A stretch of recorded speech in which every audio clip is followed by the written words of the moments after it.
Bismillahirrahmanirrahim. Assalamualaikum warahmatullahi wabarakatuh. Sabahul khair. Selamat pagi kepada semua penonton TV Al-Hijrah. Dan Alhamdulillah, terima kasih kerana memilih 114 pagi ini. InsyaAllah kita bersiaran secara langsung daripada studio TV Al-Hijrah 1 Mac. Pejam celik dah 1 Mac dah. Bersama dengan 8 Syakban. Dan nampaknya 8 Syakban, lepas Syakban kita akan memasuki bulan Ramadan. InsyaAllah. Dan hari ini kita bersama dengan sangat berbahagia, sangat beruntung, dan kepada anda barangkali ada baru yang selepas solat subuh, baru wirid, baru bagi salam, dan insya-Allah ini pastinya pilihan yang terbaik untuk kita sama-sama menimba ilmu di pagi yang mulia ini. InsyaAllah kita bersama dengan Al-Fadhil Ustaz Haji Muhammad Tarmizi Abdul Hamid yang merupakan mudir Madrasah Al-Hikmah. Assalamualaikum Ustaz. Assalamualaikum warahmatullahi wabarakatuh. Ahlan wa sahlan Ustaz. InsyaAllah hari ini tuan-tuan dan puan-puan para penonton, kita nak mendalami, saya suka dengan tajuk pada hari ini berkenaan dengan tafsir maudhu'i,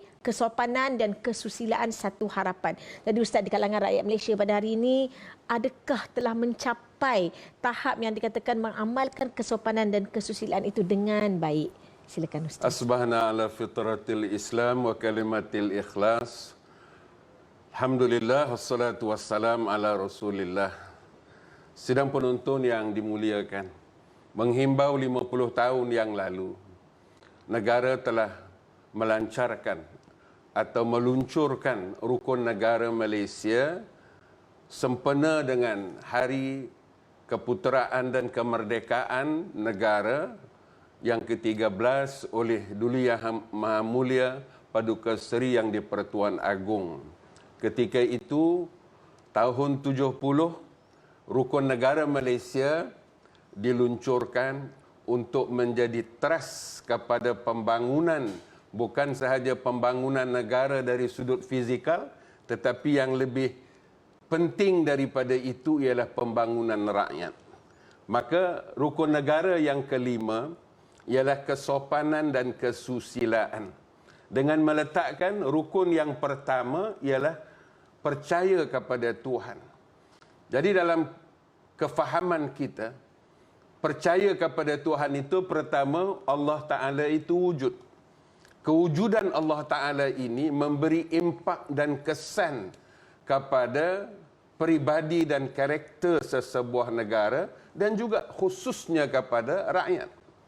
Walaupun negara itu berbilang kaum, tetapi dalam konteks kefahaman kita bahawa percaya kepada Tuhan itu ialah mereka yang man kana yu'minu billahi wal yaumil akhir.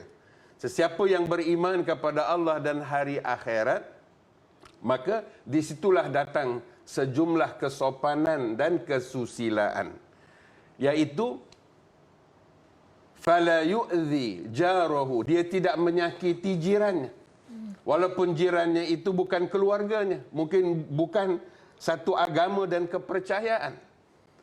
Falyaqul khaira, hendaklah dia berkata yang baik. Kalau dia tak mampu nak berkata yang baik, yang positif, awil yasmut, itu lebih baik dia berdiam diri. Kerana berdiam diri itu juga mempunyai kesan yang positif. Dan yang ketiganya ialah fal yukrim jar, iaitu dia memuliakan jiran. Maka timbullah soal kejiranan. Jadi apabila beriman kepada Allah ini menatijahkan atau memanifestasikan, menjelmakan sejumlah akhlak, kesopanan dan kesusilaan, maka itu menjadi trust kepada negara kita sebagai rukun. Arti rukun ni mana kalau tidak ada rukun, artinya sesebuah bangunan itu seperti tidak mempunyai tiang. Kalau kita struktur bangunan tidak ada tiang, sudah tentulah dia akan memberi kesan kepada bangunan itu sendiri dan secara kiasannya ialah kepada negara. Sebab itu kita meletakkan, walaupun yang kelima, kesopanan dan kesusilaan, kerana dia menggenapi seluruh spektrum kehidupan. Sama ada sebagai pemimpin, sebagai rakyat, sebagai ibu bapa dan anak-anak, sebagai guru dan pensyarah, maka kesopanan dan kesusilaan ini dia menggenapi keseluruhan ini. Itu sangat penting, kerana apabila kesopanan dan kesusilaan ini hilang daripada sesebuah masyarakat ataupun individu, seperti mana kata pepatah, when character is lost, everything is lost. Maknanya harga seseorang itu terletak kepada karakter ataupun kesopanan dan kesusilaan. Macam mana sekalipun kedudukan dia, tapi kalau dia tidak boleh menjaga kesopanan dan kesusilaan, maka penilaiannya kepada umum itu akan hilang. Walaupun apabila seseorang itu kehilangan kesihatan, when health is wrong, apabila kesihatan itu hilang, ya, cuma something is lost, hanya sedikit sahaja. Tetapi apabila watak itu, kesopanan dan kesusilaan ini dapat kita jaga, maka itu akan menjadi wajah kepada negara kita. Sebab itu diletakkan sebagai rukun sejak 50 tahun yang lalu, iaitu 1970. Baik. Bila dikatakan sebagai rukun, pastinya perlu diamalkan rukun itu. Jadi bagaimana dalam Islam itu sendiri untuk kita mengamalkan kesopanan dan kesusilaan dalam kehidupan? Bukan hanya sekadar tertakluk kepada rukun, tetapi diamalkan dalam kehidupan. Ya. Sebab itu apabila ditanya tentang kesopanan dan kesusilaan ini dinisbahkan kepada Rasulullah, lalu Aisyah menjawab, kana khuluquhu al-Quran. Adapun kesopanan dan kesusilaan Rasulullah itu adalah Al-Quran. Jadi penghayatan kepada Al-Quran itulah yang menjelmakan sejumlah akhlak daripada tabiat yang disebut khuluqun, maka bila dihimpunkan menjadi akhlak, maka inilah letak kedudukannya. Malah pengiktirafan kepada Rasulullah ini bukan sahaja daripada Aisyah. Allah sendiri menegaskan, wa innaka la'ala khuluqin azim. Sesungguhnya kepada engkau, wahai Muhammad, mempunyai sosok ataupun peribadi akhlak yang agung. Walaupun tohmahan daripada manusia ini berbagai. Sebahagiannya memuji, tapi sebahagiannya tidak kurang juga mengeji. Tetapi apabila Allah memberikan suatu recognition, wa innaka la'ala khuluqin azim, Rasulullah engkau itu punya peribadi akhlak kesopanan dan kesusilaan yang hebat, yang agung, maka disitulah terjelmanya apa yang diakui oleh Rasulullah, innama bu'ithtu liutammima makarimal akhlak. Hanya saja aku ini diutus oleh Tuhan ialah untuk liutammima, untuk menyempurnakan. Jadi di sinilah tanggungjawab yang disebutkan tadi. Kita tidak boleh mengharapkan masyarakat manusia ini, warga kita ini seperti malaikat yang tidak ada salah, yang tidak membuat kesilapan. Tetapi apa juga status sosial ataupun moral yang ada, indeks moralnya, maka disitulah datang tanggungjawab kepada kita sebagai warga negara Malaysia, kerana sudah dirangkakan bahawa kesopanan dan kesusilaan itu menjadi salah satu rukun negara. Dan sebenarnya apabila disebut berkenaan kesopanan dan kesusilaan, Satu Harapan ini bukan hanya tertakluk kepada tulisan ataupun kepada rukun itu sahaja, tetapi haruslah diamalkan dalam kehidupan kita. Itulah pentingnya rukun, sebagaimana kita percaya bahawa rukun itu yang boleh membentuk kehidupan kita, insya-Allah. Kita nak sambung lagi berkenaan dengan kesopanan dan kesusilaan Satu Harapan dan bagaimana untuk kita nak terapkan. Sebab sekarang ni nowadays macam hilang adab, hilang kesopanan, kesusilaan dan sebagainya. Kita nak sambung selepas ini. Kita berehat seketika, kembali lagi selepas ini.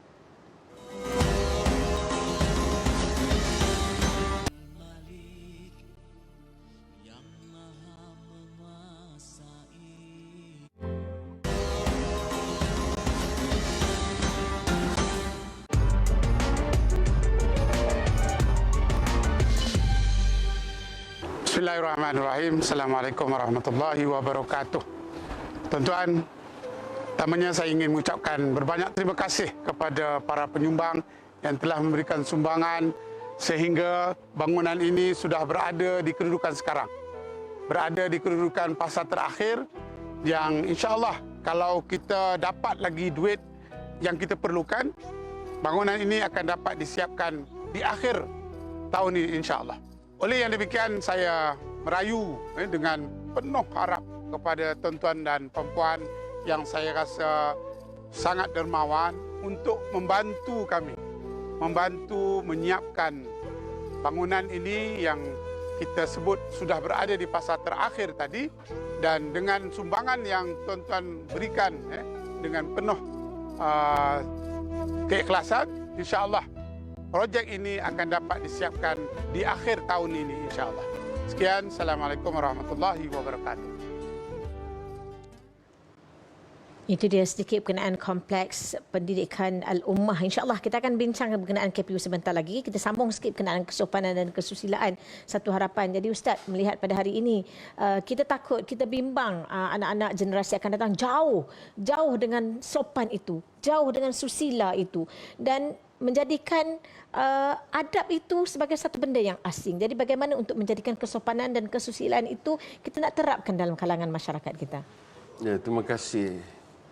Memang generasi seperti kami, rukun negara itu diikrarkan setiap pagi. Sama ada sekolah rendah ataupun menengah, dalam perhimpunan hari-hari diterapkan melalui ikrar. Seolah-olah itulah aku janji kita, iaitu berpegang kepada kesopanan dan kesusilaan. Jadi dalam tempoh 50 tahun, sudah tentulah apa yang kita harapkan ialah suatu model ataupun contoh teladan daripada generasi yang awal dengan rukun negara ini, sehingga mereka itu mempunyai cita-cita yang disebut oleh Allah, wa ma uridu an ukhalifakum ila an hakum anhu. Surah Hud ayat 88. Aku tidak bertujuan hendak menyalahkan kamu dengan melakukan sesuatu yang aku larang. Ini sebenarnya ungkapan Nabi Allah Shu'aib terhadap kaumnya. Bagaimana dia memantapkan elemen-elemen integriti, kesopanan dan kesusilaan dalam etika bisnes. Tetapi relevannya ayat ini termasuklah untuk kita menjadikan generasi yang awal ini sebagai contoh tauladan kepada generasi baru, khususnya anak-anak. Itu yang pertama. Setiap rakyat yang dewasa, sama ada bergelar ibu dan bapa ini, hendaklah menjadi role model. Ini role model ini maksudnya bukan hanya diam, tetapi dia adalah merupakan insan yang berjalan, yang menjadi teladan kepada rakyat kalau pemimpin dapat menunjukkan ciri-ciri yang disebutkan tadi. Yang kedua, kata Nabi, sebagai insan yang menjadi teladan itu, hendaklah dia berpegang kepada konsep la darara. Jangan dia memudaratkan dirinya. Wala dirara. Jangan memudaratkan atau merosakkan orang lain. Kadang-kadang tindakan dia rasa tidak ada impak kepada generasi muda. Sebab generasi muda yang ramai ini, jutaan rakyat kita, dia sentiasa memerhatikan. Walaupun dia tidak bersuara, tetapi persepsinya itu diserapkan ke dalam diri. Oh, begini rupanya contoh.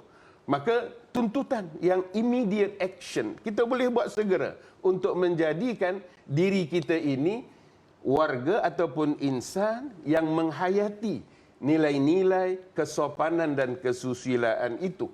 Karena Rasulullah berjaya sehingga menjadi role model. Uswatun hasanah. Itu role model. Contoh yang sangat berkesan tanpa kita bercakap tetapi orang melihat.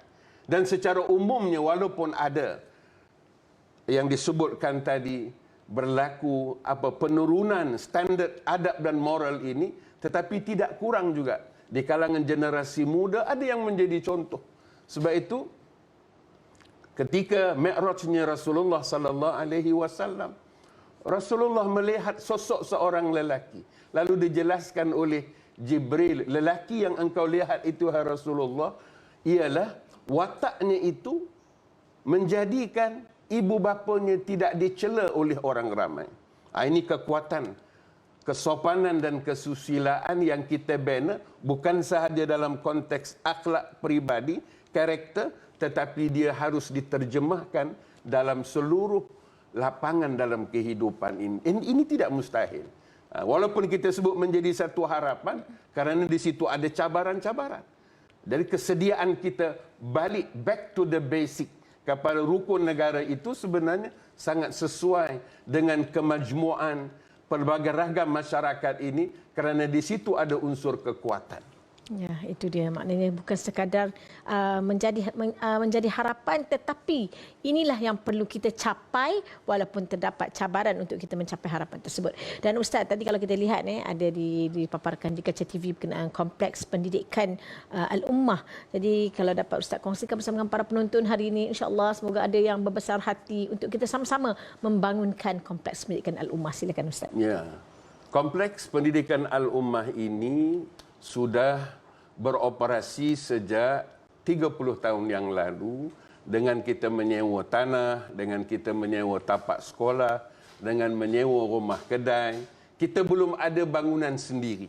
Walaupun bangunan itu dibina atas tanah pihak lain, tetapi kali ini dengan murah hati Jabatan Mufti dan juga Majlis Agama Islam telah menyerahkan, mewakafkan kepada sekolah sebagai pemegang amanah seluas 4 ekar untuk kita bangunkan kompleks pendidikan.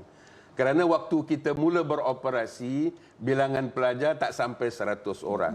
Tetapi hari ini sudah mencecah 1,500 orang. Jadi sebab itu kita perlukan suatu kompleks yang mampu untuk menampung pelajar seawal prasekolah, sekolah rendah dan sekolah menengah yang beroperasi secara berasingan walaupun kawasannya tidak jauh. Jadi dengan adanya kompleks ini, saya yakin inilah peluang kepada para penonton untuk melakukan infak atau sedekah jariah atau kata lain sebagai wakaf kita untuk membangunkan pendidikan generasi baru yang ada sekarang ini. Jadi dalam tempoh 30 tahun bayangkan tamatan daripada pendidikan ini, daripada pendidikan tahfiznya, akademiknya, diniahnya ini akan melahirkan pelajar-pelajar seperti yang diidamkan oleh ibu bapa. Maka peranan kita jauh dan dekat, kita menyumbang walaupun sedikit, tetapi itu sangat bernilai di sisi Allah Subhanahu wa taala, seperti mana apabila Rasulullah balik daripada Isra' Mi'raj mengadakan pertemuan dengan para wanita. Pertama Nabi approach mereka, saya kata Nabi baru balik Isra' Mi'raj. Saya diperlihatkan keadaan di dalam neraka. Lalu semuanya menangis. Lalu kata Rasulullah, ittaqun nar walau bisyiqqi tamrah. Takutlah kamu kepada api neraka walaupun kamu bersedekah sekecil atau senilai dengan sebelah biji tamar atau kurma. Jadi nilai syiqqi tamrah itu maknanya nilai yang sangat minima. Tetapi itu dapat menjadi suatu prevention, protection, perlindungan kepada kita di hari akhirat nanti. Demikianlah besarnya tuntutan. Jadi oleh sebab fasa yang pertama ini kita sudah melebihi 80%. Hingga tak sampai 20% lagi insya-Allah kompleks yang fasa pertama ini akan disiapkan dan kita sangat bergantung kepada sumbangan masyarakat, terutama tuan-tuan dan puan-puan para penonton, rakan-rakan rangkaian kita untuk kita sama-sama. Sebab itu kita namakan pendidikan Al-Ummah. Kerana ini adalah milik ummah, milik masyarakat. Walaupun kita lihat ini semuanya adalah sumbangan kepakaran, konsultansi, sama ada arkiteknya, sama ada juruteranya, sama ada QS-nya. Mereka ini menyumbang mengikut kepakaran masing-masing. Bagi kita yang jauh ataupun dekat, kita menyumbang walaupun seketul batu bata untuk dijadikan dinding kepada bangunan ini. Itu cukup bermakna kepada kita, mudah-mudahan dengan wawasan bersama yang kita miliki, bukan sahaja kepentingan jangka pendek menyiapkan bangunan, tetapi kita juga ada perancangan untuk membina jangka panjang khususnya di hari akhirat nanti. Allahu Akbar. Itulah dia. Kalau kita lihat di kaca TV, inilah insya-Allah akan terjadi kompleks pendidikan ummah. Dan para penonton, saya mengharap kepada anda semua untuk kita sama-sama, barangkali bukan kita tak ada kekuatan, kita tak ada kemahiran untuk membina kompleks, untuk sebagai arkitek ataupun sebagai kontraktor dan sebagainya. Tetapi barangkali dengan sumbangan kita mampu untuk membeli batu bata, membina kompleks itu. Secara zahiriah dia kita nampak membina kompleks, tetapi sebenarnya kita membina generasi yang akan datang dengan pendidikan, membina ummah dengan kecemerlangan, insya-Allah.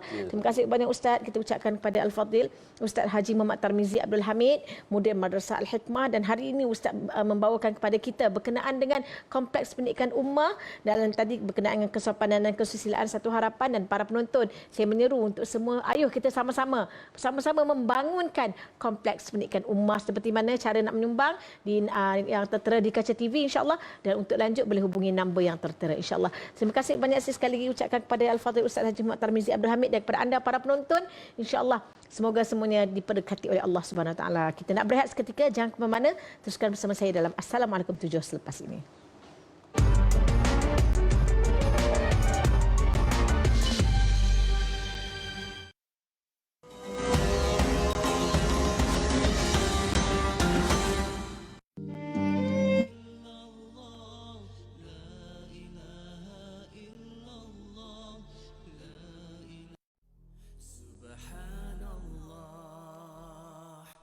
والحمد لله ولا